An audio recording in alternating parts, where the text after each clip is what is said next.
after all, but there are so many references and so many figures of things that were to come through Christ and the church. So if we don't understand that properly, then we're going to be missing a whole lot of what Christ talked about, what Paul talked about, what Peter talked about, James talked about, the Hebrews author, who was definitely Paul, talked about. And so anyway, we're going into the Old Testament. So what we will be doing in the future, the near future, is going into the books of the minor prophets and going through those in chronological order. It seems like a really big deal.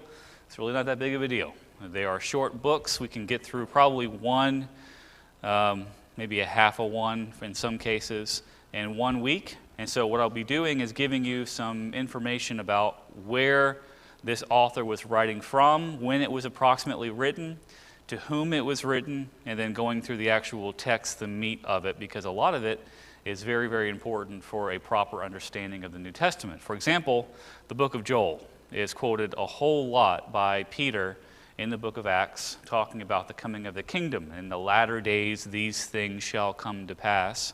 We know when that took place, but if you don't understand the prophecy and what they were waiting for, then we're lacking some vital information to understand the plan and the fullness that God would have us to understand that plan of salvation. That make sense to you? Have you ever done a study of just the minor prophets in chronological order before? Publicly, anyway? Not in chronological order? Well, that's the proper way to do it, right? We will have some discussion as to why we have the book arranged in the way that it is in our canon, in our Bibles. But chronological order gives us a little bit more of a foothold, a grasp of really what took place when and then what was going on.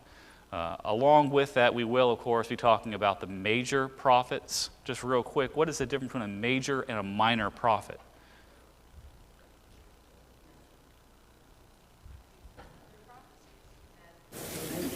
Nothing? Well, that's not quite right. Is it the length of their service? No? The length of their books. Yeah, length of the books. That's the one. Yeah, so you have a major prophet like Isaiah, and we could do Isaiah if you wanted. I mean, we could be here for the next 3 years doing Isaiah. Or we could just do a survey of the Old Testament minor prophets and be done in, at the most 6 months. So anyway, for me, I don't like doing long studies like that. Because, they are helpful to get a picture of what a prophet did in his ministry, but the issue for me is my attention span is not there all the time. And so if I'm in a book for 3 years and I'm getting bored, I know you're getting bored if you want to show up. So anyway, minor prophets, they have a smaller volume of what was written, and that which was preserved by the scribes for us to have today, right? So that's the only difference really between a major and a minor prophet is the length of the actual text itself. So that's the future. Everybody excited about that? If you're not, you better be by the time we get started. So I will give you the timeline literally in a PDF format on your phone, or I can print it out for you. You can see the timeline of when Elijah did his work, when Elisha did his work, and then we'll have all the major and minor prophets lined up until, AD 400 or BC 400 or so.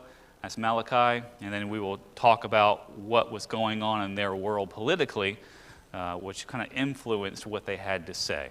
So usually each minor prophet book had one main point behind it. So my goal for myself and for you is to communicate effectively and well what that main point is. So when you think, for example, Habakkuk, no one ever talks about Habakkuk, right? You're thinking about the Edomites. That should be the first thing that pops into your brain because he wrote to the Edomites. So why did God have a prophet where his entire ministry, as far as we know, was talking to the Edomites? Who cares about them? Well, I'll tell you why in the coming weeks.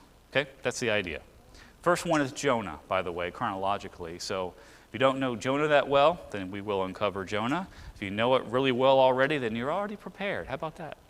So anyway, that's in the future. Right now, we are in Mark 13, talking about all this kind of weird apocalyptic literature. What does the word apocalyptic mean biblically? It's a refresher from last week. Revelation, okay. Yeah, that which was revealed. What's that? Well, yeah, end times, right? When we see apocalyptic writing, we're talking about the apocalypse, and what we mean by that in English is, yeah, the end of the world, the end of times, all that kind of stuff. But apocalypsis from the Greek literally means to reveal. So reveal is great. It's the idea, in my brain anyway, of pulling back the curtain and kind of seeing what's going on behind the things that we experience here in the physical world. So that glimpse into the spiritual realm to see angels with swords ready to strike the earth and to blacken the sun, the moon becomes red. All of that is apocalyptic language to kind of get us prepared for.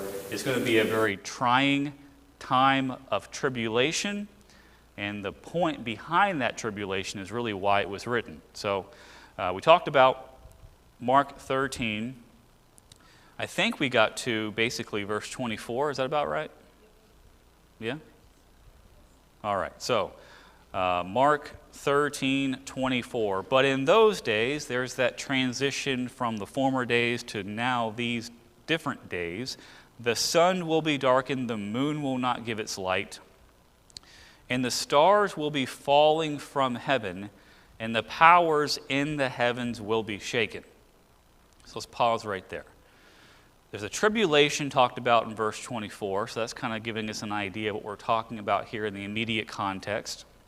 We haven't quite dated it yet, I don't think, biblically, but we have talked about what that big boy date is in the New Testament age. The sun will be darkened, the moon will not give its light. First question I want to ask you, is that literal or is that metaphorical? Well, okay. How do we know? Sometimes I can see it, and other times I just think, Have a lot of those thoughts. Yeah. So how we know, just trying to give you a real answer, a smart mouth up here, like I usually do. How do we know is the immediate context. What are we reading? All right, so when you read the book of Psalms, it feels different than 2 Kings, doesn't it? It should. If it doesn't, then something's wrong with your reader and your brain. But so yeah, you have different kinds of literature. And when you read the New Testament, we're thankful that we only have like maybe one or two at the most, right? You have historical books of the New Testament like Acts. It's the only one we got that's historical, so that's the right answer. And then we have the idea of books that are written from an author with a particular recipient in mind, and they're addressing some topics, and that's kind of like any other book you read in the Bible, of the New Testament, right? So they're written from an author to a recipient, and they have one main thing they're getting across. Matthew, Mark, Luke, and John, they're pretty easy because their main point they want to get across is, here is what you need to know, particular author, about the life or the good news of Jesus Christ. That's how Mark began his, right? This is the gospel, the good news of Jesus the Christ, and here is what he did, and we're reading it right now. And a part of this is we get apocalyptic literature, language that is written in such a way that they're mimicking what was done, not quite the right word, but close enough for our purposes, of what the Old Testament prophets did. They wrote in such a way to where they had more than one meaning. One was for the immediate recipients of the letter or the preaching for the prophet's namesake. And then they have something kind of behind the scenes for the future generations to glean something from that. If that's confusing to you, we'll go into more detail in the Minor Prophets class about how they wrote and kind of what that whole language system was like. So when you have Mark recording here, probably from Peter, what the statements from Jesus were, they should sound very familiar to a person who is well studied into the Hebrew Scriptures. Because when you read a prophet's writing, it's different than that of 1 Samuel, 2 Samuel, 1 Kings, 1 and 2 Chronicles, right? It feels different. Because you have the history books, and they just record, here are the events that took place, here was the king, and here was the prophet, and here were the people did. This particular king was a good guy or a bad guy, right? They're just recording for you, without much commentary, what the events were. And then, if you really want to know how God felt about those particular events, we plug in the writings from the major and minor prophets. We get not just a historical account of what took place when, but also God's perspective. Does that make sense?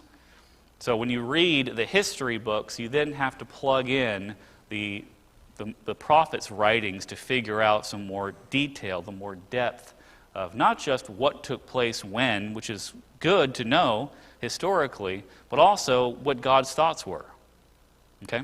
So when you read this particular thing, it doesn't feel like Mark is just writing to us where he went, what he preached, who he healed, what the Pharisees thought about it. This is something a little bit different. And so to the untrained ear of reading this, or the eye of reading this, this sounds really strange and cryptic, and it should, because it's not a historical record. Does that make sense? Any questions about that particular little nuance, that point? Okay, when I read the encyclopedia, that's a book that has the information of the internet on it, right? Remember those? Okay, yeah. When you pull out a paper volume of an encyclopedia, looking for a definition of a word or a detailed description of what something is, that reads different than a letter from my wife, right? It should, because it's a different purpose.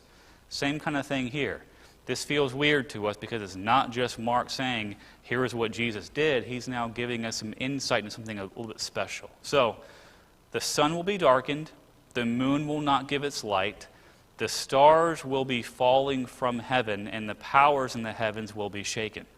So what this is doing is indicating to us, the reader, that this is spiritual, metaphorical, non-literal.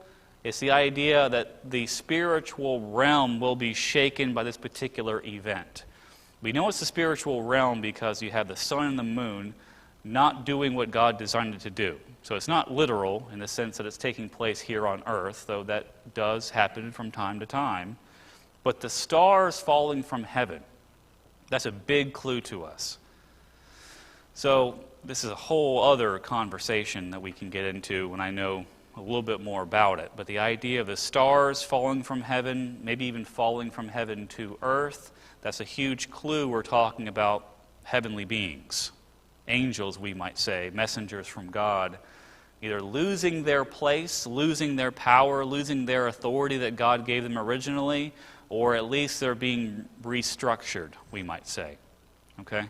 It's a whole lot of other stuff kind of indicated, but that's a whole other conversation about this spiritual realm I'd love to go into, but that's not Mark.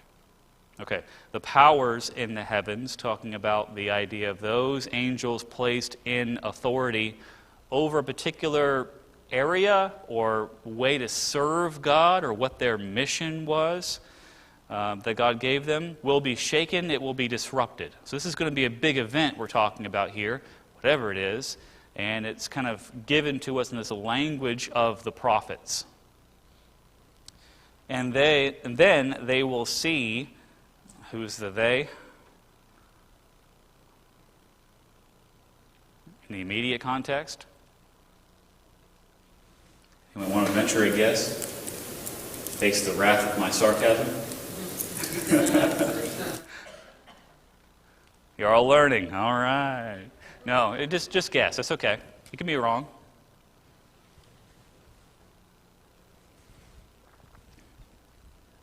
Y'all are afraid, huh? I didn't mean to scare you. So, we don't know is the right answer. But if we were to guess, the they in the context could be one of two things, maybe even both at the same time. Either people living during these events will see the Son of Man coming in a figurative context here, keeping that in mind, apocalyptic literature context. Or it could be the powers we just talked about that were shaken, the heavenly beings seeing the Son of Man coming in clouds with great power and glory. And then he will send out the angels, again, same context here, and gather his elect from the four winds, from the ends of the earth, which is, by the way, a huge red flag when you read the four winds, the ends of the earth. We're not talking literal here. So where are the four winds of the earth? Where are they right now? Yeah, kind of. So where's north? Up. Where's south? Down. Where's east? Right. To the right, kind of. West? Left, kind of. So all over the place. So the four winds of the earth, whenever you see the particular phrase, and we'll see it in the Minor Prophets, we're talking about, okay, earth, maybe. His people, yes. Make sense yet? If you're confused, that's a good thing. Okay? Gather his elect from the four winds, from the ends of the earth to the ends of heaven. So where are the ends of heaven?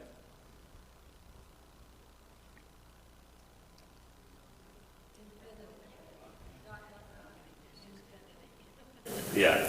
We're talking about here is a moment in time in which we see the judgment power of God through the personhood of Jesus shaking up the spiritual and physical structure of the earth. So, to me, it seems like we're talking about a huge, major event that takes place that's going to change and forever change the landscape spiritually of mankind and earth. You see where I'm going? So is the new covenant. That's how I've always seen it. Yes, but there is one particular moment historically Crucifixion. in which, well, not that one particular moment in history where it forever solidified, if you want to get access to God, you don't go to the Israelite temple anymore. Yeah. Yeah.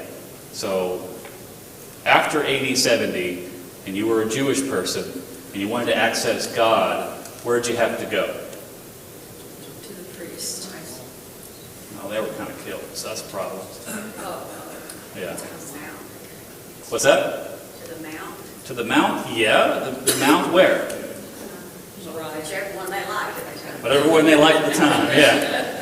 So Isaiah chapter 2 talked about that. There's going to be a day coming where there is this particular mountain that's exalted above all the hills, which is a very nice way to say all the high mountains, they all looked up to this mountain. Right? And there was a new message. The message was, let us go up the mountain, commune with God, learn from His ways, and walk in them, and all nations shall flow into it. So, I'm not a smart man. I know a little bit about a lot of stuff. I'm a jack of all trades, wear a lot of hats, doing what I do, right? But I kind of figured out that water does not flow uphill. I told my camping story to you, didn't I? Hiking up a mountain and not having any water and being surprised there was no water up there. What? So, how does something flow up into the highest mountain? People got to hike up there and bring that water with them, right? So anyway, we're talking about apocalyptic language, talking about this prophecy from Jesus, about something in particular happening that will forever shape the spiritual lay of the land. And there's going to be a solidifying factor in which even Christ is coming in judgment against His own people, the Jews. Verse 28, and here's the application, and here's kind of a parallel to that. From the fig tree, learn its lesson. This is not talking about the fig tree he cursed, didn't have the right fruit, just the idea of a fig tree, okay? As soon as its branch becomes tender and puts out its leaves, you know that summer is near. So what's the best thing about fall? Cooler weather. Amen. I had to turn the heat on in the house. Can you believe it? What's the next best thing about fall? Color of the leaves. Who said that? There he is. Okay. I was looking down here. I'm like, that's not Anita's voice. So yeah, the color of the leaves. What's the best thing about spring?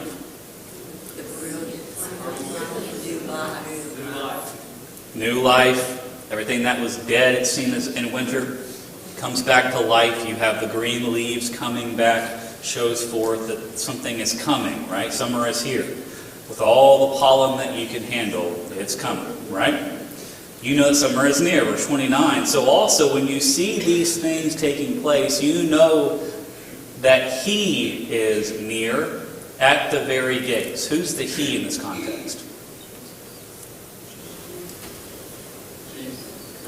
Seems like Jesus, right? Kind of like verse 26. Continuing that thought. Truly I say to you, this generation will not pass away until all these things take place. That helps me a ton, just as a reader. So what that means in a literal sense is everyone that's alive in the first century during the ministry of Jesus would see this thing happen. Now, do we mean literally everyone, like no one ever died before AD 70? No. But it means the idea that if people take this particular passage, or even this chapter, and they are looking into our future, then we're kind of missing the thing that happened that forever shook the foundation of the spiritual realm and changed the landscape of how people access God. So that's a huge help for us to know. We're talking about something happening in the first century, at the very least. Heaven and earth will pass away, which the whole other... Yes, it's big picture. True, kind of, depending on how you define those words. But my words will not pass away. The irony there, of course, is you read John, and he describes Jesus as the second person of the Godhead in what way? The Word, Logos, right? So my word's not going to pass away. So he's kind of saying the word's not going to pass away, meaning I'm not going to pass away. Just kind of a cool play on words. Now, if you're confused, good, because he keeps going, verse 32, but concerning that day or that hour, no one knows, not even the angels in heaven, nor the Son, but only the Father.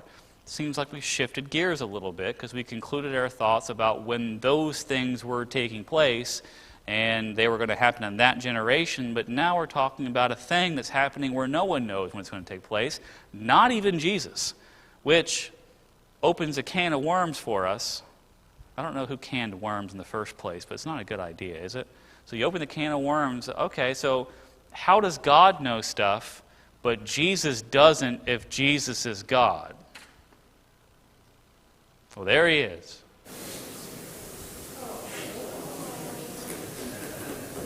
And praying for you a little bit. Glad you're here. All right. Be on guard. Keep awake, because you do not know when the time will come. It is like a man going on a journey. When he leaves home, he puts his servants in charge, each with his work, and commands the doorkeeper to stay awake, being on watch. If you're any kind of military experience, I mean, have you been on watch before? It's a joy, isn't it? Yeah. Okay. Therefore, stay awake, because you do not know when the master of the house will come, in the evening, or at midnight, or when the rooster crows, or in the morning, lest he come suddenly and find you asleep. And what I say to you all, stay awake. Okay, so how many questions at the beginning of the chapter were asked Jesus? Do you remember? 2. 2 questions. How many answers did Jesus give about when these things would happen and when it would all come to pass? If you got 2 questions, maybe he gave 2 answers. There we go. There we go. We have this thing that they were waiting for. Remember, the original question was, when is the temple going to be destroyed? Meaning, when they saw the temple, they were like, hey, look how cool this stuff is. It's so pretty, so beautiful, and so on. Jesus originally said there's not going to be one stone stacked on another sometime in the future. Oh, and by the way, when's judgment coming? That whole first section was talking about the destruction of the temple.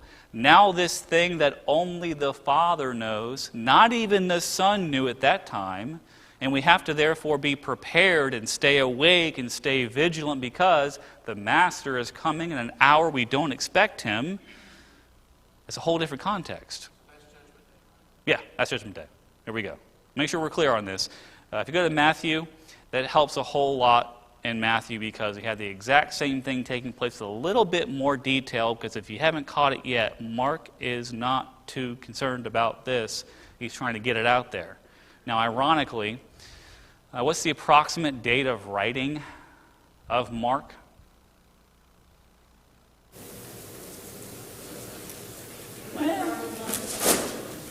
Probably one of the first ones, maybe the first gospel account that was written from John Mark, probably around Rome, probably with Peter, and he was writing it definitely before AD 70. And so when you have the people reading this particular volume that are in Rome, and then in AD 70 they hear about what happened back in Jerusalem, back in the hometown of this Jesus guy, then now they can read Mark and say, well, Jesus knew that was going to happen, but then he died. And so, yeah, it all connects to us. That's the meaning. Okay.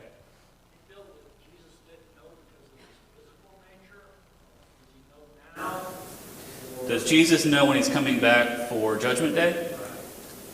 I don't know.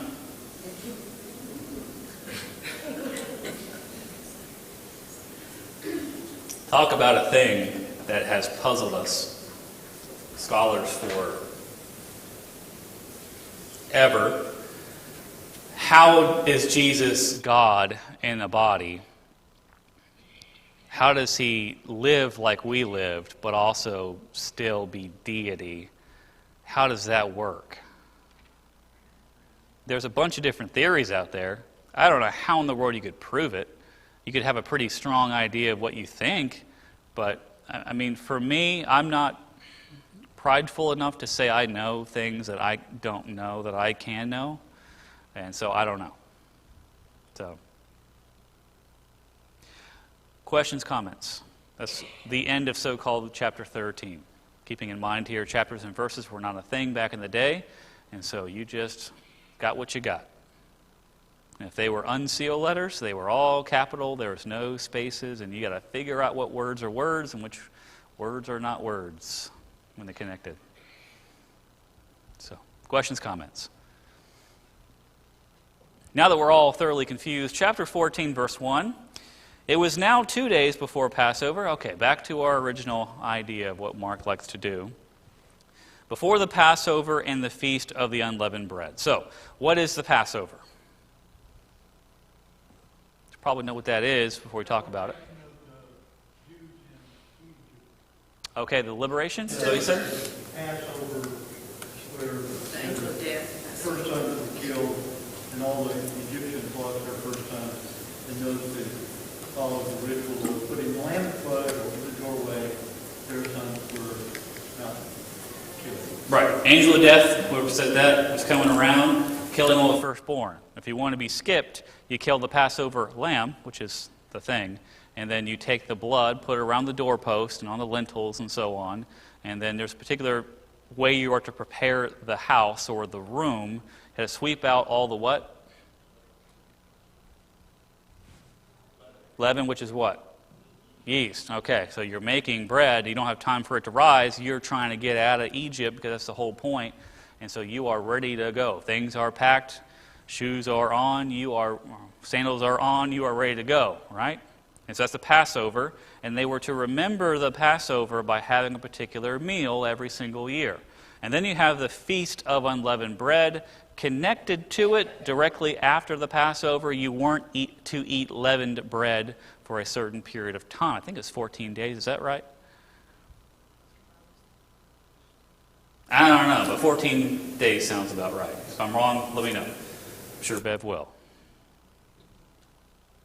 That's why you're here. You're a fact checker. Hey, don't trust me. I don't know what I'm talking about up here. You know? I've got some education. I've read some books and stuff, but I can be wrong. I've been wrong before. I can be wrong again. So if I'm wrong about something, please let me know. Except for Mount Moriah, because I'm definitely right about that. You can't convince me otherwise. Well, I don't care what First Chronicles says. That was post-exilic writing. What do they know anyway? Anyway. 70 years is a long time for a guy like me. Been around for that long, you know what I'm saying? Okay. Anyway. I'm just joking. And the chief priests and scribes were seeking how to arrest him by stealth and kill him. All right, conjecture time. Why do you think they wanted to do it kind of on the hush and hush? On the down low? 7 days? Knew it. Knew I was wrong anyway. 7 days. Thanks, Faye. I trust her. Hey, I'm going to find China. I'm going to keep on digging myself in that hole. All right.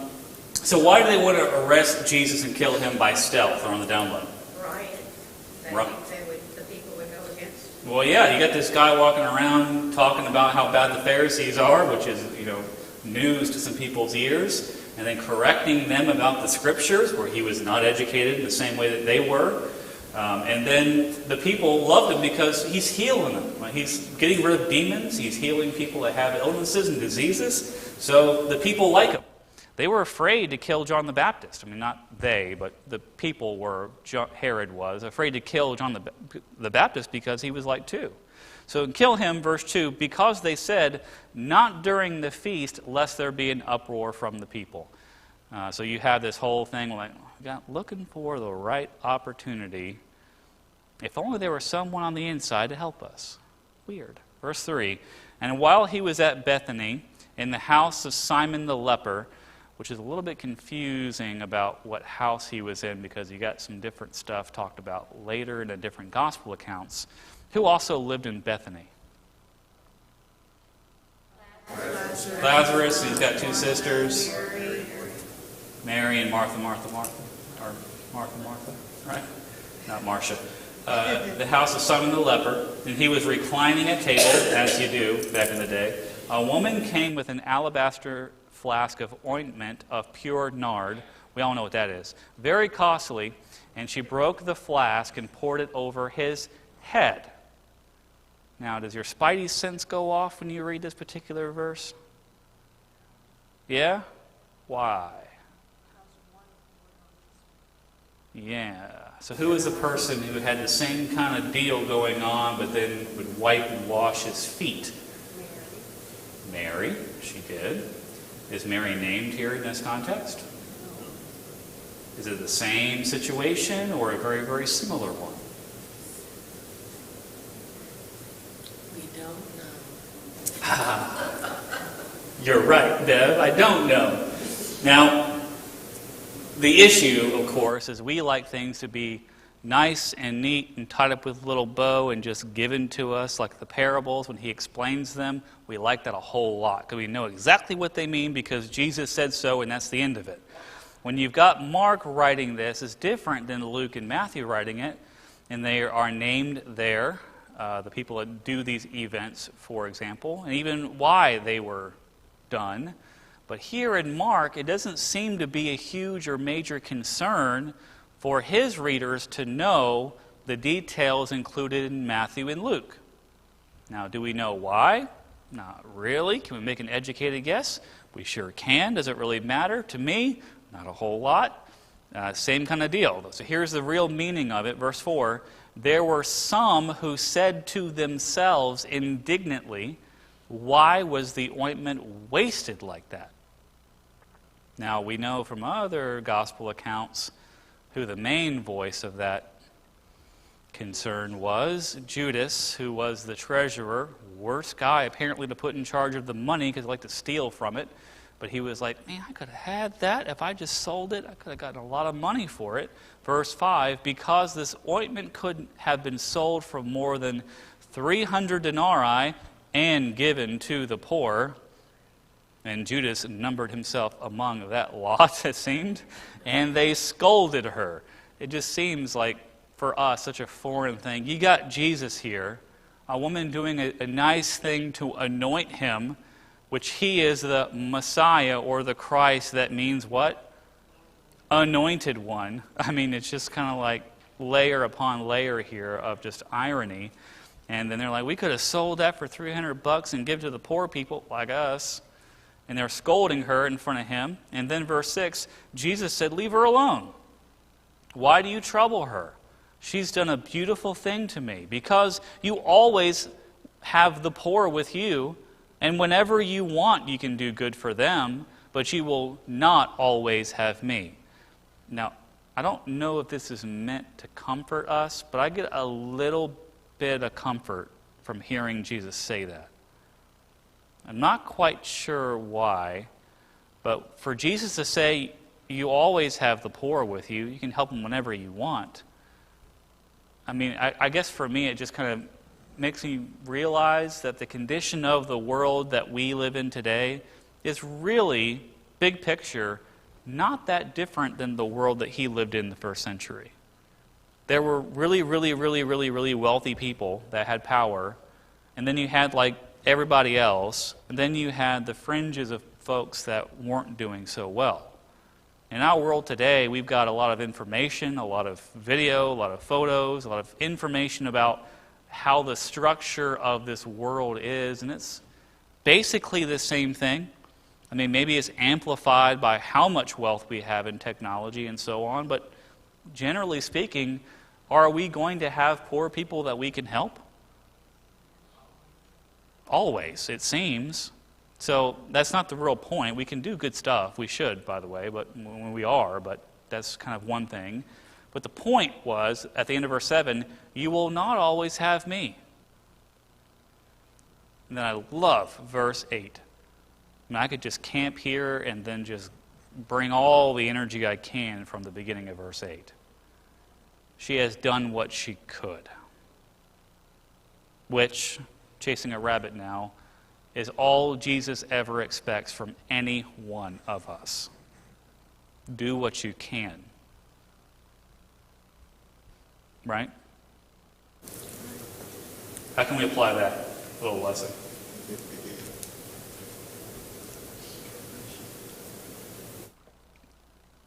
Any brave soul? I sort of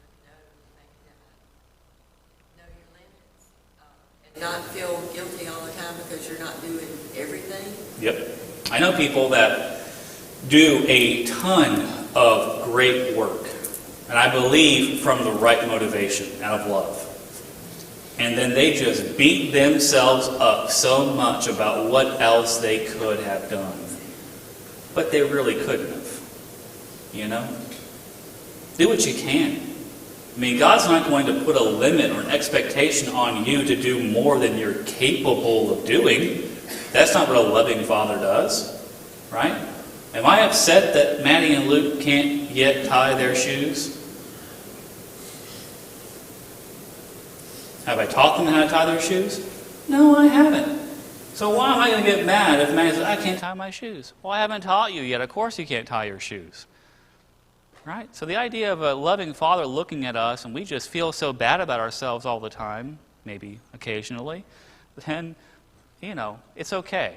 If Jesus says she did what she could, this is what she had, and she used it to anoint me for my burial. I'm the anointed one. Don't miss the lesson here, y'all, what he's telling his people. She's anointed my body beforehand for burial. And truly I say to you, wherever the gospel, the good news is proclaimed in the whole world, what she has done will be told in memory of her. And we're still talking about her. Here we are, 2,000 plus years later on, still talking about what she did. Or they could have sold it for 300 denarii and helped somebody that's never named in Scripture. Right? Okay, questions, comments? Yeah. Yeah. She looked at what she had and she used it for his glory. Yep. That's our responsibility as well, right? Kind of stepping away from the immediate context, yeah, God has blessed us richly. And he expects kind of a return on the investment, if you remember the parables, right? So doing what we can and doing something, this is definitely chasing a rabbit now, but I remember I had an instructor one time, and he was a teacher. He also was a full-time preacher at a church out in Mississippi. It has 2 syllables, not more than that. Mississippi. And he was a preacher out there, and he was really pushing for like a gospel meeting and a door-knocking campaign and evangelism. That's kind of what he was still working towards.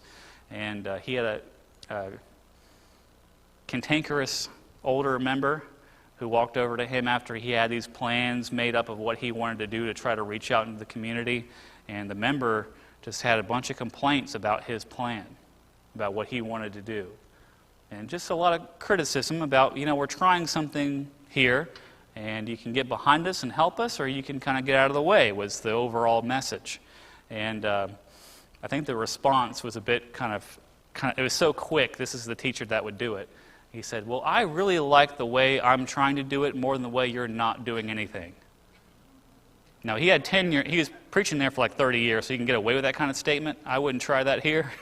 But it was just kind of funny that his response was just so quick, and that was just him. It's just so witty. And he goes, well, I'm trying something here, and it might not work, but at least I'm doing something around here instead of like you.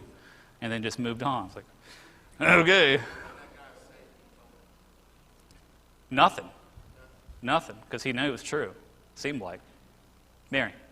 Another comment about the story of the woman anointing Jesus. When I read that, I don't see her as trying to buy favor. She's not trying. Neither. But when you read the story of Jesus in the temple and he calls the apostles over and says, see this woman, she gave 2 pennies, she gave everything. The people, the rich people who are giving out of their abundance, almost think they're trying to bribe God. That like God is a vending machine. If I say a certain number of prayers and give a certain amount of money, then God's going to give me these blessings. But this woman, she just wanted to do something nice for Jesus. Yeah. That's the feeling I get. Yeah, absolutely. God's not a magic box is a sermon that I do occasionally. And what I mean by that is what you just said. Sometimes we think that, the Ark of the Covenant for the Jews, they thought of it like a magic box. Hey, if we have the magic box with us, we're going to win the battle. Let's take the magic box out there, and surely we can't lose. And they sure did, and they lost the box. So God's like, I'm not in the box, y'all. Like, I'm your God. I made everything. I'm not in the box. You have it as a presence of me being with you, as a reminder of me being there. But yeah, that's how we think about God sometimes, is if I just pray enough about this thing, I'll get what I want. And then if I don't get it, I must not have done the right thing. You know about the superstitious pigeon experiment? Anyone ever heard of that before? All right, it's worth my 2 minutes. So there was an experiment done, I think it was in the 70s, and what they wanted to do was see how smart pigeons were. And so you got pigeons, these semi-intelligent little birds, and they put them in boxes or in cages, and then they would have them perform certain tasks, right? Like put a hoop on a pole, or they would put a ball through a basket. And they were trained to do certain tasks, and when they did the task, what'd they get? A reward. They got birdseed or corn or whatever, right? And so they took these well-trained pigeons and they wanted to see what would happen if they randomly gave them rewards. So instead of doing a task and getting rewarded, they would just, on a timer, occasionally drop in some food, right? So it was between 5 minutes and 10 minutes and 15 minutes, and just keep on going randomly, and then just reward the bird to see what it would do. Do you know what the pigeon did? No. They started dancing in the cages, thinking that what they were doing was the right task to get rewarded. So they were superstitious in the fact that they thought, well, I did the right thing this time. If I just do it again, oh, no reward. I didn't do it right. Do it again, didn't do it right. Did it again, hey, I got some more food. I did what I was supposed to do, the task. And sometimes we're like that with God a little bit in our minds, like, well, I didn't do enough, and therefore I don't deserve the answers to my prayers. That's not how God works at all, right? So anyway, that's our time for the morning. We will pick up here with Judas and all his thoughts and schemes next week, Lord willing. We're making it through here. So when we get to the beginning of Mark chapter 16, I'd like to show the video from the Bible Project again. It's a very short video. just to remind us about the manuscript issue that we have at the end of chapter 16, and we can talk about that in more detail when we get there. Okay? Thank you all for your attention this morning. And I'll be dismissed now for about 15 minutes before worship. As a reminder, if you are serving at all today during worship service, please meet in the back classroom there for a prayer before worship begins.